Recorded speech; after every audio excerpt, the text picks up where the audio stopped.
देखो, हम इसमें पढ़ने वाले हैं डायरेक्ट एंड इनडायरेक्ट स्पीच। ठीक है, देखो एक नॉर्मल सेंटेंस अगर हम इस तरीके से देते हैं कि Rahul said to me, Rahul ने मुझसे कहा, कॉमा इन्वर्टेड कॉमा स्टार्ट, इससे आगे सेंटेंस क्या होगा, you has learn a lesson, you has learned, you have should, you have learned a lesson। ये कंप्लीट ये सेंटेंस जो होगा ये आपका डायरेक्ट सेंटेंस कैसा है, डायरेक्ट। अब इस डायरेक्ट को इनडायरेक्ट कैसे बनाते हैं, जो डायरेक्ट सेंटेंस है इसको इनडायरेक्ट कैसे बनाते हैं। अब इसको इनडायरेक्ट बनाने के लिए हमें सिर्फ 4 बातों का ध्यान रखना होगा। सबसे पहली बात ये said to, you have to, इस कोमा और नॉट कोमा से पहले जो भी सेंटेंस होगा उसमें आपको इस चीज का ध्यान रखना है, ये कन्वर्ट होता है जैसे कि, और एक ही कॉमन कोमा चेंज होता है, 2 हो गए। तीसरा, नेक्स्ट इस कॉमन कोमा के बाद जो ये 2 कोमा इन्वर्टेड कोमा के अंदर जो बनने होते हैं ना, ये इन्वर्टेड कोमा जो लगे हुए हैं इनके अंदर जो 2 सेंटेंस बंद होंगे, ठीक है, एक सेंटेंस सॉरी, उसमें जितने भी प्रोनाउन है, ये प्रोनाउन होता है यू, ठीक है, वो सभी प्रोनाउन चेंज होते हैं। जैसे यू हो गया, अगर मान लो यहाँ पे ही होता, कुछ भी होता है वो चेंज होगा अकॉर्डिंग टू फर्स्ट सेंटेंस। तो हमने क्या क्या चीज सीखी, सबसे पहले सेड, ये चेंज होगा, ये कोमा इन्वर्टेड कोमा की जगह आएगा डैट। इसमें जितने भी प्रोनाउन होंगे सभी प्रोनाउन चेंज होंगे अकॉर्डिंग टू वन, वो मैं करके बताऊंगा कैसे। पॉइंट नंबर 4, जितने भी आपके हेल्पिंग वर्ब है, हेल्पिंग वर्ब जो होती है, अगर सेड है तो उसको हम पास्ट में कर देंगे, जैसे हैज या हैव का पास्ट होता है हैड। ठीक है, बस ये 4 बातों का ध्यान रखना। तो 4 में सबसे पहले मैं इसके बारे में बताऊं, अगर यहाँ पर सेड है तो हम उसको कर देते हैं सेड का सेड ही रहता है। अगर यहाँ पर सेड टू है to that आएगा, तो हम यहाँ पर टोल्ड कर देंगे। अगर यहाँ पर सेज है तो हम यहाँ पर सेज का सेज लिख देंगे, क्योंकि यहाँ पर टू लगा हुआ नहीं है। अगर यहाँ पर टू लगा हुआ होगा तो ही कन्वर्ट होगा, नहीं तो सेड का सेड रहेगा और सेज का सेज। अब सेड टू का टोल्ड हो गया, ऐसे ही सेज टू का टेल्स हो जाएगा, टेल्स। तो यानी कि इसके बारे में मैंने आपको एक्सप्लेन कर दिया। ये वाला पॉइंट आपको क्लियर हुआ कि नहीं अच्छे से? यानी कि हमें 4 पॉइंट्स चेंज करने होते हैं, जिसमें पहला पॉइंट मैंने क्लियर कर दिया है कि सेंटेंस में अगर ये आता है तो क्या आना चाहिए बदले में, टू लगा होगा तो चेंज होगा, अदरवाइज चेंज नहीं होगा। ठीक है, चलो आगे देखो। नेक्स्ट है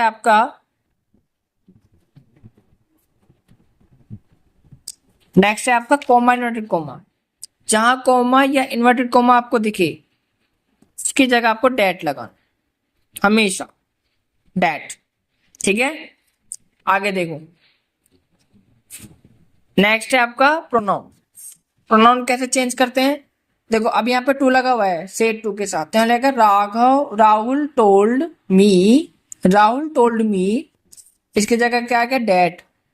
अब यू है, देखो पहले सेंटेंस में ये तो कहलाता है आपका सब्जेक्ट, एक्शन करने वाला, ये होता है ऑब्जेक्ट जिस पर एक्शन हो रहा है।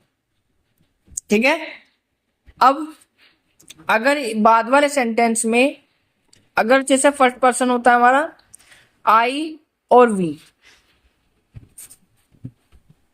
इसके मेंबर है, आई मी माई, वी अस अवर, इनमें से कोई सा भी प्रोनाउन अगर इस बाद वाले सेंटेंस में आ जाता है तो अकॉर्डिंग टू सब्जेक्ट चेंज होगा। बाद वाले सेंटेंस में कोई प्रोनाउन आ जाता है तो वो अकॉर्डिंग टू सब्जेक्ट चेंज होगा। ठीक है, जैसे राहुल के लिए कौन सी प्रोनाउन आएगी, राहुल एक बॉय है, ही। राहुल के लिए कौन कौन सी प्रोनाउन आएगी, he, राहुल के लिए आएगी ही, और कौन सी प्रोनाउन आ सकती है, हिज, या फिर हिम। इन तीनों में से कोई सी एक लगाएंगे जो सुटेबल होगी, जो सेंटेंस में सूट कर जाए, मैच कर जाए। रिपीट अगेन, बाद वाले सेंटेंस में 1 2 3 4 5 6 इन 6 प्रोनाउन में से कोई सी भी प्रोनाउन बाद में वाले सेंटेंस में आ जाती है तो अकॉर्डिंग टू सब्जेक्ट चेंज होगी। किसके अकॉर्डिंग? सब्जेक्ट में। अगर बॉय है तो बॉय के अकॉर्डिंग प्रोनाउन आएगी। और अगर ये आ जाता है यू के मेंबर कौन है? You, your, योर या यू लास्ट, तो ये चेंज होंगे अकॉर्डिंग दोनों टू में से ऑब्जेक्ट। कोई भी डबल वर्ड लगा हाँ। सकते हैं ना। हाँ, नहीं ये शुरू में लगता है और ये लास्ट में लगता है, तो ये ऑब्जेक्ट के अनुसार चेंज होंगे। किसके अनुसार? ऑब्जेक्ट के। ऑब्जेक्ट। ऑब्जेक्ट हमें कहाँ मिलेगा? पहले सेंटेंस में। ये रहा पहला सेंटेंस ऑब्जेक्ट। ठीक है, तो प्रोनाउन को दोबारा समझो। बाद वाले सेंटेंस में अगर प्रोनाउन आती हैं तो अगर इनमें से कोई प्रोनाउन आएगी तो ये 6 प्रोनाउन ये अकॉर्डिंग टू सब्जेक्ट चेंज होंगी। सब्जेक्ट के अकॉर्डिंग चेंज होंगी, जो ये रहा सब्जेक्ट पहले सेंटेंस में। और अगर यू का मेंबर आता है तो वो ऑब्जेक्ट के अनुसार, ये रहा यू अगर आता है। ठीक है, अब देखो सेंटेंस बनाएंगे हम। ये वाला सेंटेंस यहां पर बनाएंगे। राहुल टोल्ड मी,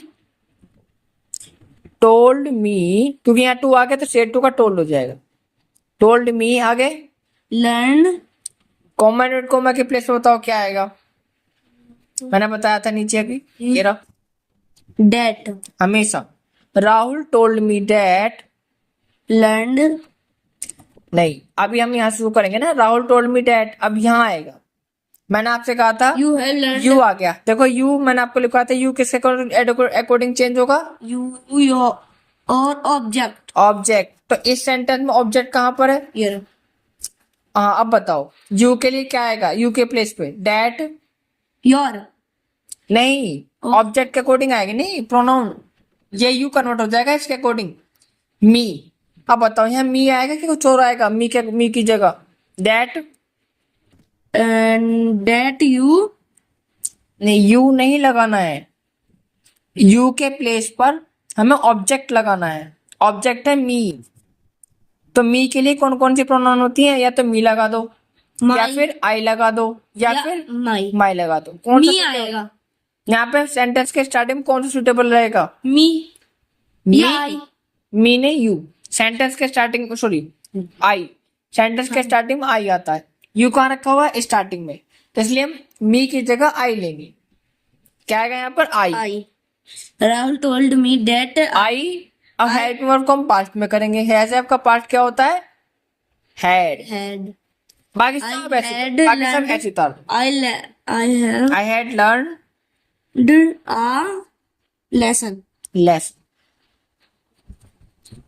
एक बार फिर से देखो, अगर यहाँ पर यू आ गया तो यू को हम किसके अकॉर्डिंग चेंज करेंगे? ऑब्जेक्ट के अकॉर्डिंग। ऑब्जेक्ट में है मी, तो हम ऐसे तो लिख नहीं सकते मी हैड लर्न अ लेसन। सही है, मी हैड लर्न अ लेसन। दोनों वो तो मी, दो ऑब्जेक्ट आ रहे हैं ना। हाँ, तो मी की जगह हम क्या लगाएंगे? या तो आई लगाएंगे, माई I लगाएंगे, लगेंगे, जो सुटेबल है वो लगाएंगे। I, I had learn a lesson. ठीक है ना। यू के प्लेस में हमें पता है ऑब्जेक्ट में मी, इसका कोई भी मेंबर आ सकता है। मी के 2 मेंबर हो रहे हैं, आई और माई। आई आएगा। ठीक है।